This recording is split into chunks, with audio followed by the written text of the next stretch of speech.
江巴州若羌县辖区出现不同程度的沙尘暴，能见度最低不足100米。受天气影响，若羌辖区多处路段实施临时双向。现在10点半，才发现。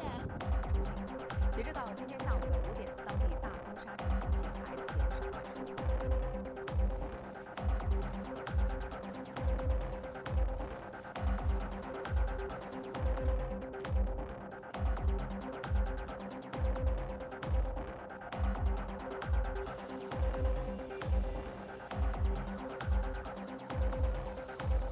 风力达9到10级，能见度低于10米，部分路段积雪严重，70余辆车被困。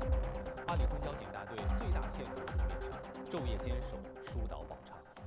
据了解，目前呢